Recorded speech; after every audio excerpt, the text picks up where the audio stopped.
with that, I'm going to turn this over. Thank you so much for coming in. Have a seat. So, one of the big things with 2020 was COVID. Okay. And we didn't want this to be a COVID show because we've had COVID. This is about what happened while we were paying attention to COVID. But we did want to bring in somebody that could sort of explain a little bit about the vaccines that are out there. Neither one of us are qualified for that. I know I'm just going to get a shot, and that's about it. And so Dr. Francine Lemoyne has graciously agreed to teleconference in, and when the audio didn't work, she drove over here. Don't know how many laws she broke. But she's here with us now, and thank you very much, and take it away. Okay, so let's talk a little bit about the vaccine development, right? There's already been a lot of discussion about what coronavirus is. One thing that I do want to make sure that that people understand, we're referring to the disease as COVID. The virus is the coronavirus. It's actually a SARS virus, very similar to the virus that created the SARS outbreak in 2003. So just like HIV is the virus that causes AIDS, coronavirus is the virus that causes COVID-19. So COVID-19 is just the name of the disease that that this pandemic is in right now. So it's to really understand what happens or what the specific nature of the vaccine is, we need to sort of backtrack just a little bit and think about what's the purpose of a vaccine. Well, vaccines are ways to trick your immune system to mount an immune response when you don't really have an infection. So what is an immune response? So our immune system's job is to scan the body and identify what is not self. Basically, anything that's not naturally occurring in the body is considered foreign, and we mount an immune response to that. Now, what is an immune response? It can be anything from a fever to the development of antibodies, which is the ultimate end goal because that provides memory. It can cause inflammation and swelling. All of these things are important for the creation of blood clots, which are needed to wall off sites of infection, and the creation of pus, which is old and dead white blood cells. All those are good signs, good things that are needed in the process of mounting an immune response. So what do you need to mount an immune response? Basically, we have to have something that's foreign in our bodies for us to be able to mount an immune response. Now, what a vaccine does is provides something that's foreign, and that foreign piece, that foreign material, is something specific to what we want to have a response against, right? So let's say, for example, for the coronavirus vaccine, it is a piece of the coronavirus. Now, in terms of vaccine development, there's been sort of a standard process of the creation of vaccines, and that involves taking a virus or a bacterial cell and either the entire thing intact or a small piece of that, a protein that's on the surface of that virus, and injecting that into a healthy individual. So now the immune system can see that as something that's foreign, and you mount an immune response. So the priority is to get a protein that the virus has on its outer surface, because that's what our body would come in contact with first to mount the immune response. So in the past, vaccine development has occurred in a couple of different ways. The sort of most primitive way was to find a virus that was similar but not identical. Think of the cowpox virus being used to provide treatment against smallpox, right? Cowpox infected cows, smallpox infected humans, and they could use cowpox injected into humans, and we would be protected from developing smallpox because they were close enough together. Well, not all viruses have a counterpart that is as easy to use. So scientists developed a new method, now new, back 40s and 50s, called attenuation, where they could take a bacteria or a virus and grow that virus in the lab in a different setting so that the virus became altered, or what we called attenuated. The best example of this was the poliovirus vaccine, the original poliovirus vaccine, where they took human poliovirus and they grew it in the lab on African green monkey kidney cells over and over and over again. And over multiple generations, they ended up producing a human virus that wasn't so good at infecting humans anymore, but was really good at infecting monkey cells. So they took this attenuated virus and injected it into humans. So now the virus was the human poliovirus, but it wasn't very good at causing an infection. It had all the same parts and pieces, the proteins on its surface, and the immune system was able to recognize it as foreign, mount an immune response, and build memory. The problem with creating attenuated vaccines is that they do have the possibility, because it's a live virus, of mutating and becoming virulent again and causing an actual infection. So that's not the best strategy to use for vaccine development. It's an option, but it's not the best strategy. So as we've become better and better at molecular biology, we've been able to develop other systems for creating vaccines. Now we use what we refer to as subunit vaccines. And a subunit vaccine, we simply take one protein of the virus, one protein that's on the outer surface of the virus, and inject that into a healthy individual. So we think about, annually we take the influenza vaccine. Those are subunit vaccines. It's pieces and parts of the proteins. It is not the intact virus, and there's no chance of ever developing an influenza infection from that type of vaccine. Okay, I'm going to say that again for the people in the back.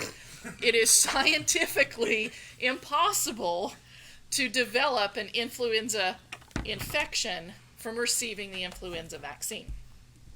Now, again, that vaccine is a subunit vaccine. They give you a piece of the protein. So how do they get the protein? Well, in the lab, we have to trick bacterial cells into producing lots and lots and lots of these proteins that we then purify in the lab, incorporate it into a vaccine with what we call adjuvants that help to excite our immune system and mount a response. And that's what ultimately gets injected into your muscle. So one of the issues with these proteins is that proteins aren't very stable. And so we have to add preservatives and things to proteins, right? Those of you that are biology majors, remember, if we have proteins that get into environments that are more acidic or more basic or a wrong temperature, proteins start to unfold, right? And that process of denaturation is going to limit our ability to mount that immune response effectively. So what scientists have done now is take even a step further back. The ultimate end goal is to get the protein into our bodies so that we can mount a response. So what if we could trick our bodies into producing those proteins? Again, physically impossible to develop an infection by expressing these proteins, but having those proteins expressed means that now that's a foreign body inside and we can mount an immune response to it. So now we get to the mRNA vaccines. mRNA, or messenger RNA, is the precursor to the development of proteins. So our cells use this process called translation. Messenger RNA gets translated into the protein. So we have a piece of messenger RNA. It's a small piece of nucleic acid, similar but not exactly the same to DNA. And our bodies take that RNA and convert it into the protein subunits directly. So we don't have to worry about adding all of those same preservatives. It's a much more stable process, and we still have the benefit of creating that immune response. So why do we have the issue here in the storage of the vaccines, right? Now we know, the Pfizer vaccines have to be ultra low storage at minus 95. And the Moderna vaccine is at minus 25. The reason why those vaccines have to be stored at much lower temperatures than typical, say, influenza virus subunit vaccines is that RNA is just inherently more unstable than proteins are. And so from that process, we have to maintain the stability of the RNA so that it's viable whenever we try to insert it into the body for that process of translation to occur. So the advantages of using an mRNA vaccine as opposed to using a subunit vaccine, even though it has the same level of protection and prevention of infection, is that we're creating the proteins on our own. So that is going to hopefully provide us with some long-term support. And we're taking out a step in terms of the need for the preservation of those protein subunits. The other advantage is that it's very easy to modify these messenger RNAs. So if we start to see there being some changes, some mutations in the coronavirus, and the development of, God forbid, a COVID-21 that was to develop, then we would potentially be able to very readily change that messenger RNA sequence for incorporation. And that's much faster and easier to do than to change the protein subunits in a traditional subunit vaccine like influenza virus. So that was sort of a long description there, and I see some of my former students on there. Shout out to Haley and Anthony Pham, talking about missing my lectures there. I know, when you came on, the viewer count spiked. I was sitting there counting. I'm like, I need to have her on more often. What, Jimmy? I see you out there, and Kelly Sampson out there too. So, well, that's good. Who was it? I can't remember who it was. A while back, not last year, maybe last year, a year before, I don't remember. I did a quick run on our social media during March. They were doing the March Madness stuff, and I wanted to do a spin-off of that, so I did March Madness, Mad Scientist, like IRL Mad Scientist. And there was one, I can't remember his name, but he wanted to prove that, or he wanted to try to contract a virus to show something. I can't remember what it was. And so he would cut himself and push in human vomit and feces. He would eat it. Do you know who I'm talking about? I don't. The problem was whichever virus or bacteria it was, in those particular states was deactivated.